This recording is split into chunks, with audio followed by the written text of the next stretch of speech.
Okay, hi everybody here and online.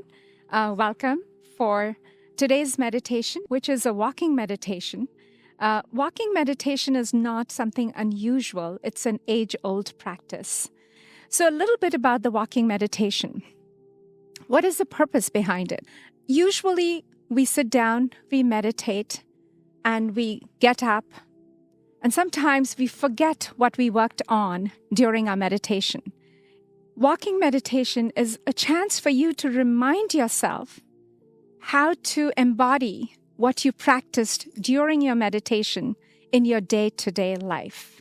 So whatever you're working on, maybe it's mindfulness, maybe it's awareness, maybe it is personal transformation, maybe it's raising your energy. Whatever you're working on in your meditation, you should be able to demonstrate it in your day-to-day living. And so walking meditation helps you do just that. Now, there are different kinds of walking meditation. One of the most simplest kinds, and actually very, very good, and we're going to do that as well, is mindfulness meditation, walking meditation, which is, you walk and you become aware of your five senses one by one. And we're going to do that as well. I'm going to make it happen soon. But today's meditation is slightly different. This meditation is going to give you a profound and a very personally transformative experience. You're going to walk into your new future. You're going to walk towards it. You're going to step into your new future by raising your energy.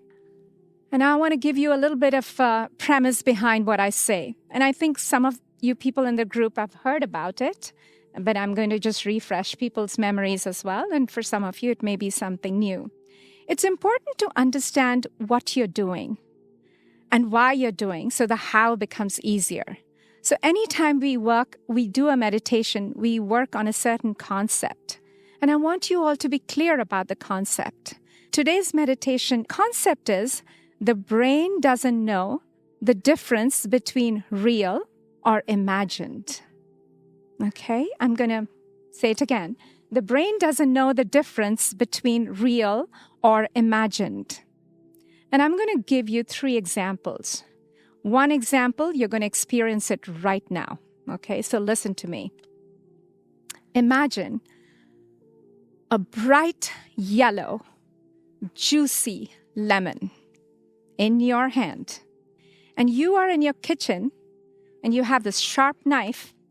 And you cut this juicy lemon on your cutting board, please. You cut it, and the juice sort of spills out. You cut it in 4 quarters, and you put 1 quarter in your mouth. How do you feel? Do you feel the water in your mouth? Do you feel salivating? Right? The brain doesn't know the difference between real or imagined. I just demonstrated it for you. The second example that I have is about the famous, most documented example by Howard University, which is about the pianists. So there were 2 groups of people. And one group was asked to learn a tune, a simple tune on the piano by giving them a piano, giving them the whole practice book.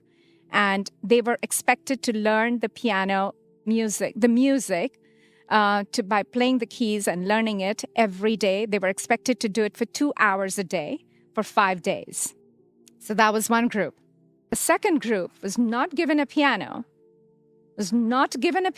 but was given the practice book and the tune, what they were supposed to practice through their imagination. Okay? So both different groups, one with the piano, one without a piano. After that, they were both hooked up, and their brain, was scanned to see what happens, what changes happened. And they found that both of them activated those regions in the brain where the brain thinks you're performing the action. So there's no difference between imagining the action or performing the action.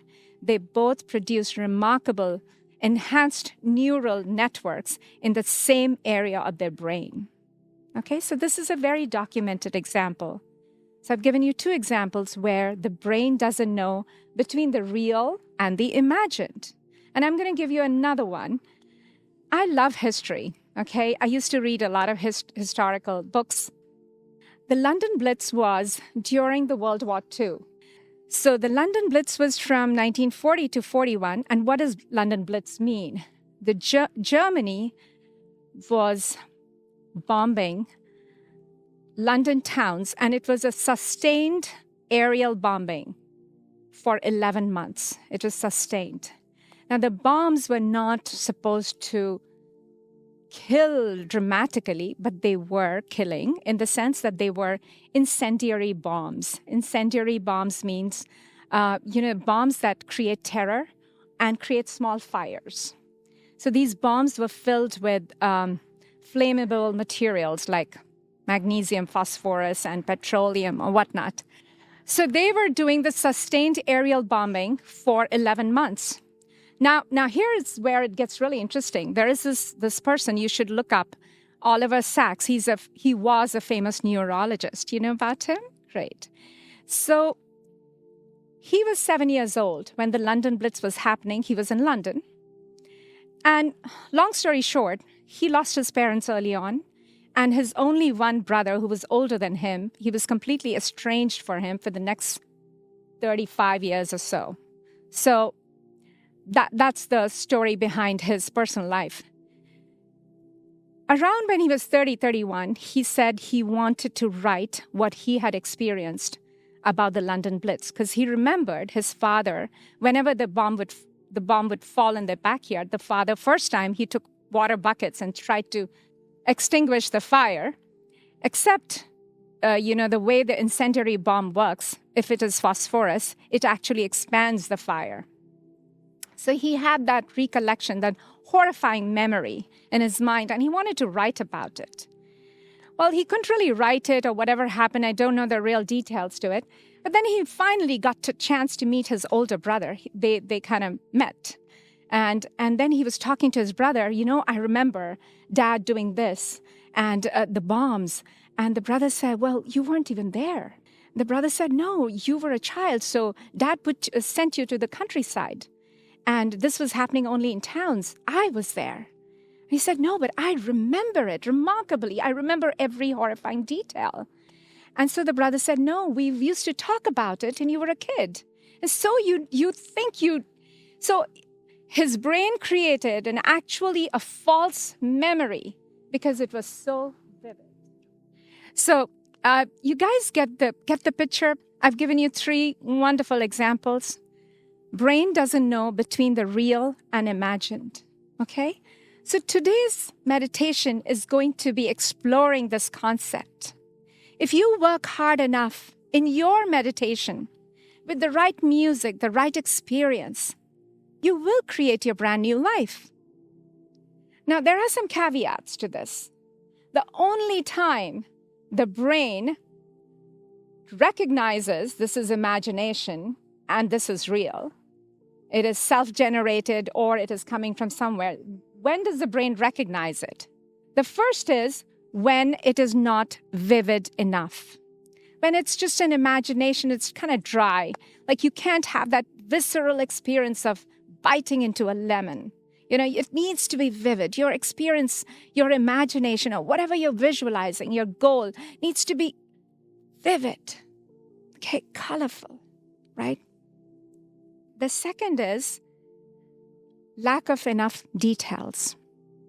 Now, if I ask you guys, a bicycle is something so common, right? But if I ask all of you, most of you would still not be able to draw it exactly in detail. If I ask you to draw a very common bird, I don't know which is a common bird, a robin or a cardinal. Chances are most of us, even though we see them flying around, we wouldn't be able to draw it in exact detail. How long is the beak? How pointed it is? What are the colors? So forth. So knowledge is important for your details. The more knowledge you have, the more you know, the more you see, the more you experience. Knowledge is power. So if you want your dream, your goal, your vision, It should have that vividity, but it should also have the depth of detail. And if you don't have these two, then chances are your brain is going to say, okay, imagination, out. Number 3, you need to feel the emotion. So when your dream is really coming true, whatever your dream is, if it's for a Maserati or a car, I don't know, your big house, your love life, whatever it is, what do you feel? Do you feel the joy, the excitement? So you have to emote through it. You have to experience it as though it is happening now. So you have to feel those emotions. So that's important too, feel those emotions. And also some of the heart-centered emotions. What are the heart-centered emotions, guys? Feeling love, feeling joy, feeling ecstasy. My dream has come true. I love my life. That kind of joy that comes from my dreams are coming true. So you have to feel those heart-centered emotions. And one of the most important emotion in this formula is feeling gratitude. Okay, because when you feel gratitude, it means you're it's already happened, right? Now you're closer to the vibration of whatever you want, because gratitude is the ultimate state of receivership. It means you already have it. So again, remember vividity, detail, emotions, gratitude, and the 4th is, last but not the least, mental rehearsals. We talked about this. The pianist example, it's just rehearsing it every day, rehearsing it. And so the brain doesn't know that if it's actually performing the action or imagining the action. So rehearsing it. And athletes do it all the time. Actually, what separates an athlete from a champion? Athletes keep practicing it every day and they get good at it, but a champion does a dry run in his or her mind. Every detail. Tiger Woods is a perfect example of this. Every detail is crafted exquisitely in his mind before he goes out to play every game. And no wonder he's a champion. So these are the things that you need to have in your formula if you're trying to visualize a personal transformation or a goal. And last but not the least, fake it till you make it. Change yourself so your reality starts to reflect that change. Let me say that again. Change, bring that change so your reality starts to reflect that change in you. And that is a formula, you guys, in a nutshell. And if you follow this formula to the T, and I've proved you by 3 very powerful examples, which are scientific, which are documented, and one example, you actually experienced it right now. So then you're going to get what you want. Now, we talk about this meditation. So this meditation is a walking meditation where you dream big, whatever your dream is, and you make it happen today. There are 3 parts to this meditation. The first is the induction process, which we always do in our meditation. We bring ourselves to being more mindful about our body, our thoughts, our running thoughts, runaway thoughts, and we become more aware as a consciousness. So that's the induction process. That's when you will be sitting. And then we're going to raise our energy because it's important to raise our energy. So we're going to focus on our energy centers, our chakras. You should listen to one of my audios about chakra demystified.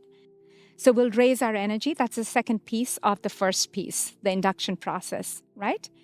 And then the second piece is the walking part.